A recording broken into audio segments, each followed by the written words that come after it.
जी हाँ, स्वागत है आप सभी लोगों का आपकी इस चैनल जेके एग्जाम्स में। और आज का जो हमारा लेक्चर रहेगा वो रहेगा lecture 20। So for that reason यहाँ पर पूरी तरीके से स्टडी करने जा रहे हैं हम 73rd कॉन्स्टिट्यूशनल अमेंडमेंट एक्ट 1992 को। इसके मतलब प्रोविजंस देखेंगे, इस एक्ट की सिग्निफिकेंस देखेंगे, इस एक्ट के पूरी तरीके से सारा कुछ समझने की कोशिश करेंगे, क्योंकि इस एक्ट से आपको मैक्सिमम क्वेश्चंस एग्जाम में आने वाले हैं। अब यहाँ पर पूरी तरीके से जो हमने पुराने वाले वीडियोज़ में हम बताया, आपको हिस्ट्री बताई, फिर उसके बाद आपको डिफरेंट कमेटी जैसे बलवंत राय कमेटी, अशोक मेहता कमेटी या जो भी कमेटी थी उनके बारे में पूरा तरीके से सारा कुछ आपको पूरी तरीके से समझाने की कोशिश की। आई होप कि आपने सारे वीडियोस अच्छे तरीके से देखे होंगे, आपको सारा कुछ क्लियर हो गया होगा। अगर आपने वो वाले वीडियोस अभी तक नहीं देखे हैं, नीचे डिस्क्रिप्शन में जाइए, लिंक मिल जाएगी। टेलीग्राम चैनल अपनी ज्वाइन कर लीजिए, लिंक डिस्क्रिप्शन में है, वीडियो की डिस्क्रिप्शन में, तो वहां से आपको पूरी तरीके से मदद हो सकता है। अब अगर इस चीज को समझने की कोशिश करेंगे तो सबसे पहले हम कर देंगे बात, ये एक्ट है क्या। This act is a significant landmark in the evolution of grass roots democratic institutions in the country. पूरी तरीके से इस बात को अगर मतलब पूरी अच्छी तरीके से समझेंगे तो ये पंचायती राज इंस्टीट्यूशंस के लिए पूरी तरीके से अगर डेवलपमेंट देखा जाएगा कि ये एक बहुत ही ज़्यादा लैंडमार्क सिग्निफिकेंट मतलब एक्ट है जो पंचायती राज इंस्टीट्यूशंस को अच्छे तरीके से जगह देता है पूरी तरीके से कॉन्स्टिट्यूशन में। ठीक है, अब it transferred representative democracy into participative democracy. इस चीज़ को समझने की आप कोशिश कर दीजिए। अभी तक रिप्रेजेंटेटिव डेमोक्रेसी ये हुआ करती थी कि हम लोगों को पहले किसी मंत्री को चुनते थे, जो हमारा एमएलए बन के जाता था, वो लेजिस्लेटिव असेंबली में एक मतलब पूरी कॉन्स्टिट्यूंसी को रिप्रेजेंट करते थे। यहाँ पर हमने सेल्फ गवर्नमेंट का कंसेप्ट लाया। सेल्फ गवर्नमेंट का जो कंसेप्ट था, हमने विलेज लेवल पे छोटी छोटी सरकारें बनाई जिसमें हर कोई लोग मतलब बहुत ही ज़्यादा लोगों की मतलब ऐसे बहुत ज़्यादा लोग मतलब सरकार में इन्वॉल्व हो गए, डेमोक्रेसी में इन्वॉल्व हो गए। So for that reason this system is known as Panchayati Raj system, is also known as participative democracy system. तो अगर हम पूरी तरीके से इसके और एक सिग्निफिकेंट फीचर के बारे में देखेंगे, it is a revolutionary concept to build democracy at the grass root level in the country. मतलब डेमोक्रेसी को पूरी तरीके से बेसिक से स्टार्ट कर लेना अपनी कंट्री में, ये उसके लिए बहुत ही ज्यादा इंपॉर्टेंट स्टेप माना जाता है। Added a new part 9th, मतलब पूरी तरीके से अगर हम देखेंगे कॉन्स्टिट्यूशन में क्या चेंजेस आ गई, इस अमेंडमेंट से क्या हुआ, वो चीज़ हमें पढ़ना था असल में। तो यहाँ से मैं वो चीज़ पढ़ाऊंगा कि कॉन्स्टिट्यूशन में कौन सी अमेंडमेंट आ गई। कॉन्स्टिट्यूशन में पार्ट नंबर 9 ऐड किया गया। तो आप ये क्वेश्चन पूछोगे, सर आपने पहले बोला था कि उस वक्त कॉन्स्टिट्यूशन में 22 पार्ट्स थे, फिर क्या हुआ, फिर मतलब पार्ट्स ऐड कर दिए गए, पार्ट 25 ऐड कर दिए, तो क्या 9 तो पहले भी ऐड था, तो वो उसकी जगह 9A क्यों नहीं ऐड किया गया, या 10A क्यों नहीं ऐड किया गया, या किसी के साथ ए अल्फाबेट लगा के ऐड क्यों नहीं किया गया। ये डायरेक्टली 9 कैसे आ गया, मतलब बाद में अगर ये ऐड हो गया तो 9 डायरेक्टली कैसे आ गया। देखो असल में हुआ यूं था कि हमारा जो पार्ट नंबर 9 था वो उसकी जगह जो चीजें लिखी गई थी वो हमने किसी दूसरे मतलब आर्टिकल के दूसरे पार्ट के साथ कोलैबोरेटिव फिक्स कर दिए। ठीक है, जब वो वाला हिस्सा फिर बहुत ही समय से खाली था हमारे कॉन्स्टिट्यूशन में, और जब हमने इस एक्ट को पूरी तरीके से लागू करवाया, हमने कॉन्स्टिट्यूशन पे पार्ट नंबर 9 को वो वाली जगह दे दी। ठीक है, और पार्ट नंबर 9 में क्या है, नेम उसका नाम जो रखा गया वो द पंचायत रखा गया, और कंटेन्स आर्टिकल्स, ये आर्टिकल्स कंटेन कर रहा है कहां से, 243 से लेकर 243O तक, 243 से लेकर 243O तक इसके अंडर आर्टिकल है, किसमें, पार्ट नंबर 9 ऑफ कॉन्स्टिट्यूशन। तो उसका नाम क्या है, द पंचायत। अब अगर बात करेंगे इसके अलावा हमारे कॉन्स्टिट्यूशन में 11th शेड्यूल ऐड किया गया, और जो 29 सब्जेक्ट्स इंक्लूड करता है, मतलब उसके अंडर 29 सब्जेक्ट्स को इंक्लूड किया गया। तो आर्टिकल 43G के अंडर ये सारा कुछ प्रक्रिया जो होता है ना, 9th पार्ट ऐड किया गया, इसमें इतने आर्टिकल्स रहेंगे, 11th शेड्यूल ऐड किया गया, उसमें 29 सब्जेक्ट्स रहेंगे, वो आर्टिकल 43G के अंदर सारा कुछ मेंशन है। ठीक है, आप all of this is mention in article 243G। अब आपको कोई चीज पूछेगा कि आर्टिकल 43G के अंडर क्या मेंशन है, आर्टिकल 43G के अंडर ये चीज मेंशन कि हमारे कॉन्स्टिट्यूशन में पार्ट नंबर 9 रखा गया किसके लिए, द पंचायत के लिए। उसमें पूरा तरीके से constitutional amendment act 73rd constitutional amendment act पूरी तरीके से लिखा गया है। उसमें अगर आप देखोगे वो आर्टिकल कंटेन करता है 243 से लेकर 243O तक। इसके अलावा उसमें 11th शेड्यूल ऐड किया गया हमारे कॉन्स्टिट्यूशन में। 11th शेड्यूल ऐड करने के बावजूद वो कंटेन करता है 29 सब्जेक्ट्स। आई होप कि आपको ये पूरी तरीके से प्रक्रिया समझ में आ गई होगी। नाउ अगर इसकी एक और सिग्निफिकेंस देखेंगे इस मतलब 73rd कॉन्स्टिट्यूशनल अमेंडमेंट एक्ट की, तो this act has given the practical shape to article 40 of the constitution. जो मैंने गांधीयन प्रिंसिपल्स में बता रहा था उस वक्त, मतलब आर्टिकल 40 में DPSP directive principles of state policies में आर्टिकल 40 को इसने पूरी तरीके से प्रैक्टिकल शेप दी थी कॉन्स्टिट्यूशन में। किसने? 73rd कॉन्स्टिट्यूशनल अमेंडमेंट एक्ट 1992 ने। अब अगर बात करेंगे यहाँ पर, this act gives a constitutional status to Panchayati Raj institutions. ये जो हमारे पास पंचायती राज इंस्टीट्यूशंस को उनको कॉन्स्टिट्यूशनल स्टेटस मिला, अभी तक उनका कॉन्स्टिट्यूशनल स्टेटस नहीं था। तो ये कॉन्स्टिट्यूशनल स्टेटस की मांग किसने की थी? LM सिंघवी कमेटी ने मांग की थी। आई होप कि आपने ये रिमेंबर किया होगा। अब अगर बात करेंगे provisions of the 73rd constitutional amendment act, अब इसके अंदर क्या क्या मतलब चीजें नई आ गई हमारे कॉन्स्टिट्यूशनल मतलब हमारे कॉन्स्टिट्यूशन में क्या चीजें नई आ गई। सबसे पहले ग्राम सभा। What is gram sabha? As per this act gram sabha as foundation of Panchayati Raj system. तो ग्राम सभा को क्या माना गया? पंचायती राज सिस्टम का मतलब फाउंडेशन माना गया।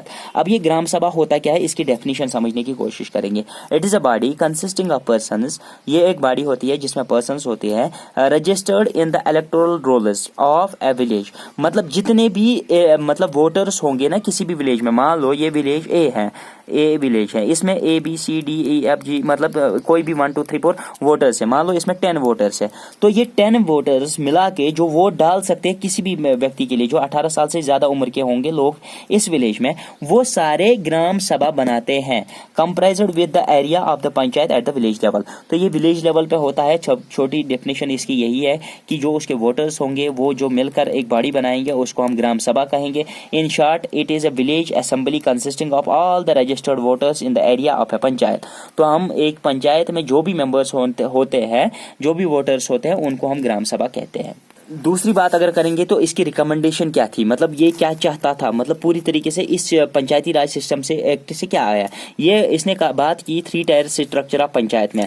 3 टायर स्ट्रक्चर ऑफ पंचायत की मांग की इसमें। Panchayat at district level, panchayat at village level, panchayat at block level. ठीक है, पंचायत इन्होंने इस तरीके से नहीं कहा panchayat at village level, panchayat at intermediate level, आप उसको ब्लॉक लेवल भी कह सकते हैं, पंचायत एट डिस्ट्रिक्ट लेवल। तो ये मॉडर्न स्ट्रक्चर है जो आजकल हमारे यहाँ चलता है। नोट यहाँ पर इंपॉर्टेंट चीज ये है कि state having population not exceeding 20 lakh. अगर किसी स्टेट की पॉपुलेशन 20 लाख से कम होगी, ये चीज जरूरी है, इंपॉर्टेंट है, आप ये चीज पूरी तरीके से याद रख लीजिए। State having population not exceeding 20 lakh, 20 lakh से जिस स्टेट की पॉपुलेशन मतलब कम होगी, may not constitute panchayat at intermediate level, उनमें इंटरमीडिएट लेवल पे पंचायत नहीं होंगे। आई होप कि आपको पूरी तरीके से ये बात समझ में आ गई होगी। Now moving to the next provisions of this constitutional amendment act. तो इसमें इलेक्शंस के बारे में बात की गई। अब हम इलेक्शंस को पूरी तरीके से समझाने की कोशिश करेंगे। इसके अलावा जो भी इसके प्रोविजंस होंगे हर एक को पूरी तरीके से आसानी के साथ, जैसे मतलब पूरी तरीके से आपको ये नोट्स भी प्रोवाइड कर दूंगा, हैंडमेड नोट्स, और बाकी जिस चीज़ की आपको जरूरत होगी तो वो कमेंट सेक्शन में जरूर बता देना हमें, क्योंकि जब भी हम मतलब कमेंट सेक्शन को देखते हैं तो हम वही से अपने आपको इम्प्रूव कर सकते हैं। यहाँ पर इलेक्शंस के बारे में क्या कहा गया, all members of panchayat at village intermediate district level, चाहे वो विलेज लेवल हो, इंटरमीडिएट लेवल हो, डिस्ट्रिक्ट लेवल हो, डायरेक्टली पीपल के द्वारा इलेक्ट किए जाएंगे, लोगों के द्वारा इलेक्ट किए जाएंगे। इसमें कोई भी मतलब इनडायरेक्टली इलेक्ट नहीं किया जा सकता। आई होप कि ये चीज़ आपको समझ में आ गया डायरेक्टली किस तरीके से होता है। Now moving to the next मतलब थिंग, इसमें chairperson of panchayat at intermediate level और डिस्ट्रिक्ट लेवल, मतलब जो इंटरमीडिएट लेवल और डिस्ट्रिक्ट लेवल पे चेयरमैन होंगे या चेयरपर्सन होंगे, शैल बी इलेक्टेड इनडायरेक्टली, वो इनडायरेक्टली इलेक्ट किए जाएंगे by and from elected members. जो इलेक्टेड उस वक्त मेंबर्स होंगे वो डिस्ट्रिक्ट लेवल के लिए और इंटरमीडिएट लेवल यानी ब्लॉक लेवल के लिए किसी भी मेंबर को सामने कर सकते हैं कि एज ए चेयरपर्सन। अब अगर बात करेंगे chairperson of panchayat at village level, अगर हम विलेज लेवल की बात करेंगे जिसको हम सरपंच के नाम से जाने जाते हैं, वो shall be elected as per state legislature. तो वो उसी तरीके से इलेक्ट किया जा सकता है जिस तरीके से स्टेट लेजिस्लेचर मतलब उनको कहेगा। तो यहाँ पर स्टेट लेजिस्लेचर कहता है डायरेक्टली वो भी इलेक्शन कंटेस्ट करेगा, दैट इज वाई ये सरपंच को इससे डायरेक्टली मतलब इलेक्ट किया जा सकता है। अब अगर बात करेंगे रिजर्वेशन इन सीट्स, रिजर्वेशन इन सीट्स किस तरीके से होनी चाहिए, ये इस एक्ट के अंदर पूरी तरीके से बता दिया गया है। रिजर्वेशन SC और ST के लिए लिए मतलब ST और वुमेन के लिए रिजर्वेशन रखी गई एवरी पंचायत में। अगर बात करेंगे SC और ST के लिए किस तरीके से रिजर्वेशन रखी गई, ये है SC और ST के लिए, शेड्यूल कास्ट और शेड्यूल ट्राइब की अगर बात करेंगे, in proportion of their population to the total population of the area. ये आप पूरी तरीके से देखोगे कि जो हमारी Jammu and Kashmir reorganisation bill है, जो Jammu and Kashmir reorganisation act के नाम से आप जाना जाता है, उसमें भी SC और ST क्लास के लिए reservation on the basis of this रखा गया in proportion to of their population to the total population of the area. मान लो उनकी पॉपुलेशन जितनी भी होगी, मान लो इनकी पॉपुलेशन है 10 लोग, अगर कितने में 100 लोग हूँ मैं, तो इनकी पॉपुलेशन है 1:10। मतलब ये इस तरीके से 10 अगर मेंबर्स उनके सिलेक्ट किए जाएंगे जनरल मतलब बॉडी से, और एक मेंबर होना चाहिए हमारा SC और ST कैटेगरी से। आई होप कि आपको ये एग्जांपल पूरी तरीके से समझ में आ गई होगी और पॉपुलेशन रेशो आपको पूरी तरीके से समझ में आ गया होगा। अब अगर यहाँ पर बात करेंगे दिस एक्ट प्रोवाइड मतलब जो वुमेन्स के लिए रिजर्वेशन होती है, तो वुमेन्स की बात अगर करेंगे, वुमेन्स के लिए किस तरीके से reservation of not less than 1/3 of the total number of seats. मान लो अगर हमारे पास मतलब 12 सीटें हैं, उसको डिवाइड बाई 3 करना है। टोटल नंबर ऑफ सीटें अगर किसी विलेज में है 12 सीटें, मान लो 12 सीटों के लिए कंटेस्ट हो रहा है, तो उसको डिवाइड बाई 3 करोगे, मतलब डिवाइड बाई 3 मतलब 4, उसमें 4 सीटें वुमेन्स के लिए रिजर्व रखी जाएगी। ठीक है, आई होप कि आपको ये चीज़ें समझ में आ गई हो। और ये चेयरपर्सन के लिए भी यही चीज़ रखा जाएगा, मतलब अगर चेयरपर्सन सिलेक्ट करता है उसके लिए भी हमें 1:3 रेशो जरूरी मेंटेन करना है, और SC और ST के लिए पॉपुलेशन रेशो जरूर मेंटेन करना है, चाहे वो चेयरपर्सन सिलेक्ट करना हो, चाहे वो कोई भी स्टेट मतलब कोई भी मतलब सीट सिलेक्ट करनी है। अब अगर बात करेंगे यहाँ पर ड्यूरेशन ऑफ पंचायत, मतलब कितने समय की टर्म होनी चाहिए।